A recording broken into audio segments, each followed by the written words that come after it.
Հարգելի հայրենակիցներ, Հայաստանում տեղի ունեցող Լրություն, պարոն Ալեքսյան, լրություն։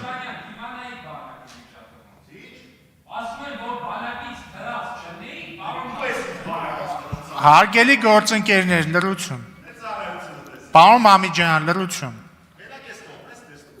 Նախ էս չէ, եկ երկրորդն էլ 8 անգամ 2-ից 10-ից լրություն։ Պարոն Աբրահամյան, խնդրեմ, վերականգնեք պարոն Աբրահամյանի ժամանակ։ Հայաստանում տեղի ունեցող իրադարձությունները, գործող կառավարիչների քաղաքական կուրսն ու որպես հետևանք պետության ստացած բազմաթիվ հարվածներն ու վնասները վաղուց հասարակությանը ջրբաժանի առաջ են կանգնեցրել։ Համակերպել ստեղծված իրողություններին, թե պայքարել սեփական երկրում կյանքի արժանապատիվ պայմանների եւ պաշտպանվածության համար։ Մի կողմից իշխանության ծնած կեղծ օրակարգերն ու սին խոստումներն են, մյուս կողմից Հայաստանի շուրջ ագնացող ծանր հեռանկարները, որոնք մեր քաղաքացիներին ծանր որոշման առաջ են կանգնեցրել, թողնելու հեռանալ, թե դիմադրել։ Աստիճանաբար ժողովրդի մոտ լուր կոնսենսուս է ձևավորվում առ այն, որ այս իշխանության գոյությունն ուղիղ ճանապարհ է բացում երկրի նոր փորձությունների տեղապտույտում հայտնվելու եւ գոյության կռվի համար։ Իշխանությունը խոստացավ խաղաղություն, ստացանք պատերազմ։ Խոստացավ բարեկեցություն, ստացանք արտագաղթ։ Խոստացավ ինքնիշխան երկիր, ստացանք նոր օկուպացված տարածքներ։ Խոստացավ արժանապատիվ կյանք, ստացանք մշտական անարգանք։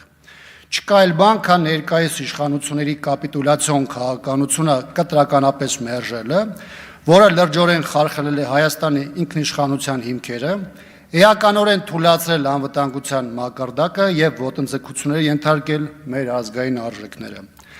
Հայաստանում պետք է ձևավորվի իշխանություն, որի արտաքին եւ ներքին քաղաքականությունը հիմնված է բացառապես ազգային շահերի վրա։ Անհնար է հաշտվել այն մտքի հետ, որ մեր երկրի կենսական շահը դարձնում են սակարկման առարկա եւ մեր անդադար պայքարն առաջին հերթին դա թույլ չտալն է։ Ցավոք ժամանակն անցնում է, վտանգները գնալով ավելի առարկայական են դառնում, իսկ իշխանությունը շարունակում է մնալ պատեհապաշտների եւ ավանտյուրիստների ձեռքում։ Մենք իրավունք չունենք հուսահատվելու, հոգնելու, ձեռքերս վեր բարձրացնելու,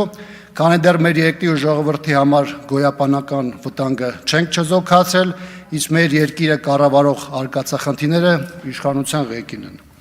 Անշուշտ պայքարի ճանապարհը հեշտ, անխոչնդոտ ու պարզություններով չի լինում։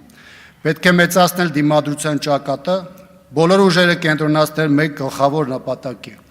Սեփական ժողովրդին պատերազմով ահաբեկողի եւ բախտի քմահաճույքին թողնողի հեռացման շուրջ։ Տարածաշրջանային այս բարդ իրադրության եւ սպառնալից արտաքին միջավայրի պայմաններում բարեկեցիկ զարգացող եւ ապահով կյանք կազմակերպելու այլ ճանապարհ պարզապես գոյություն չունի։ Արմենուիկ Յուրեղյան